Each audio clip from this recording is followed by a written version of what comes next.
Public Library. My name is Brent, and today we're making basil pesto. So let's go over the ingredients real quick. So I have got about 2 cups of fresh basil. I did a lot of the picking on that already.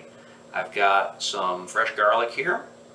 I've got some pecans. There's about 1/3 of a cup here. Now traditionally this is often made with pine nuts. Pine nuts are expensive and I don't particularly like them. So a lot of times you'll see people sub walnuts. I'm using pecans today. These work real well. I've got some Pecorino Romano cheese. We started with a chunk and grated off about 1/2 cup here. I've got about 3/4 of a cup of olive oil, a little salt and pepper, and I don't know that lemon juice is necessarily traditional for this, but I like a little bit if for no other reason than just to kind of help keep the green with this. Basil is one of those things that when you start cutting it and air gets to it, it often turns kind of black. So if you want that nice vibrant green color, it's not a terrible idea to add a little bit of lemon or just try to minimize the amount of air that gets to it. Traditionally, this would often be made in a mortar and pestle. Now, A, that is a lot of work, and B, you need a pretty good sized mortar and pestle to make it worth your while. This little one here is great for grinding spices, but to make any significant amount of pesto in this thing here would take forever. It would be a real pain. So we're going to use a food processor.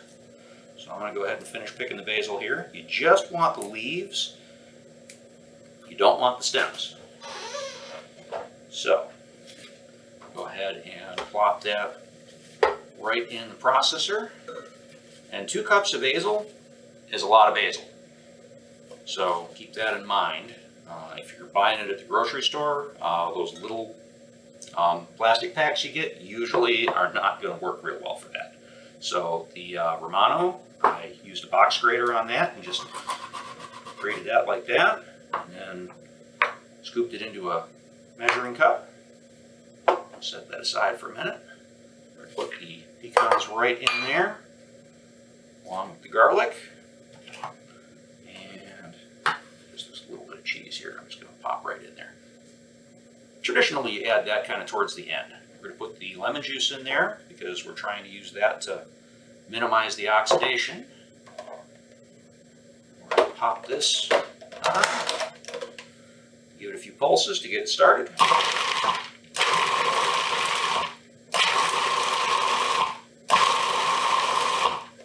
need to scrape that down a little bit. And then we'll start adding the oil.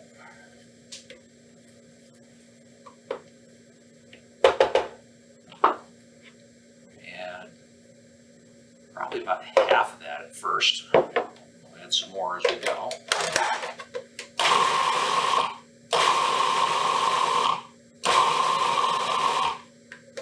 You want this to come down to a nice paste.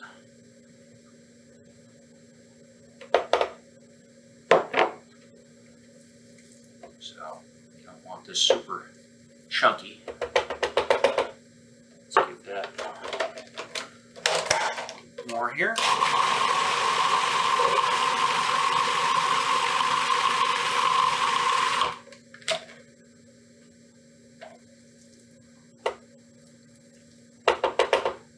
Okay, that is close, but it's not quite there yet.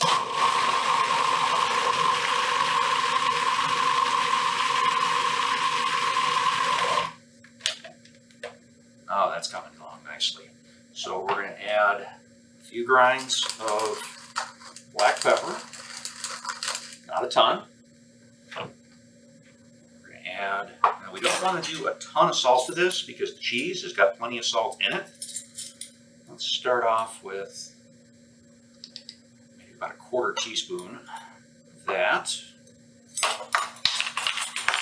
And I'm going to go ahead and add the cheese at this point. Scrape it down another time. A little bit, and then we'll see what we got.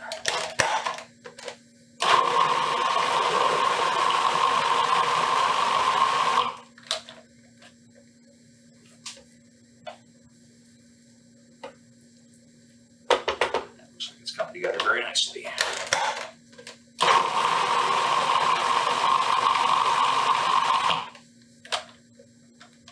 Oh yeah, I think that's going along very well.